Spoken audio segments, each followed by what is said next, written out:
ምስሊ ማሕበራዊ ሚድያ ሼር በሎ ታወዲ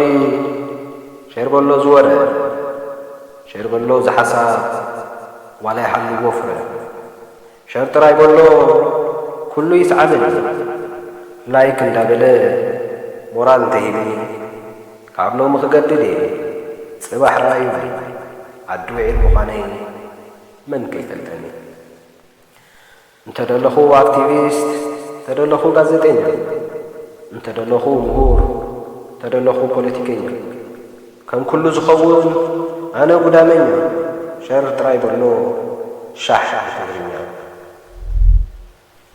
ክዛረብ ዘይጽገም ኣብ ርእሰይ ዝመጸኒ ምሁር ዲኻ በዓል ሞያ ግዳይ ትበለኒ ደረጃ ትምህርተይ ብፍላይ ከይተሓተኒ ደጋፋይ ዲኻ ደላይ ፍትሒ ከይተጠራጥረኒ እወ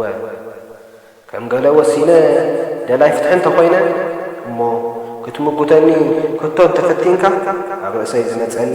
ፍሉጥ ደጋፋይ ኻስኻ ወይ በኣንጻሩ ደጋፍ እንተኾይነ ኣነ እሞ ከተዋጥረኒ እርድግ እንተይካ ትዝ ትብለኒ ሓሳብ ጸላይ ዝዓሰቡ ከዳዕኻ ርስኻ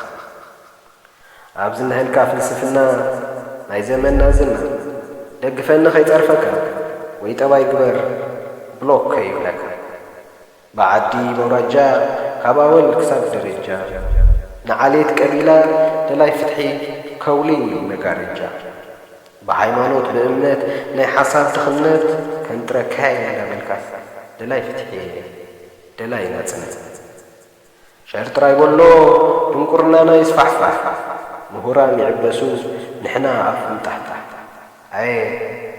ኣየ እዚ ማሕበራዊ ሚድያ እዚ መዳለዊ ካብ ንዘገልገለስ ንዘውደልደለ ኤርትራዊ ሸር ክንደ እልፊ ሳብስክራይብ ከመወልፊ ላይክ እንተጽዕኩም ኣነ ከም ድሌትኩም ዋላ ነዛሩሐይ ንማዕተበይ እንዳመሓልኩም ይትረፍ ዓደይ ይጋጊያ ሰጋእ እንከይበልኩም ፍትሓዋ ይኹን እምበር ንፍትሐ ዝቃለስ ጽባሕ ይርክበሉ ናብ ንቡር ይምለስ ቢውሲ ዘለኒ ብዙሕ ሰብ ክርእየለይ ሸር ደኣ በሉለይ ውሽጠይ ክረግኣለይ ሸር በሎ ታወዲ ኣነ ጋዜጠኛ ሸር በሎ ታወዲ ኣነ ባ ፖለቲከኛ ሸር በሎ ታወዲ ኣነ እንደ ደጋፊ ሸር በሎ ታወዲ ኣነ እቲ ተጻራሪ ሸር በሎ ታወዲ ኣነ ደላይ ፍትሒ ሸር በሎ ታወዲ ኣነ ፈራራሒ ሸር በሎ ታወዲ ኣነ እንደ መራሒ ሸር በሎ ታወዲ ኣነ በዓል ማዕዶ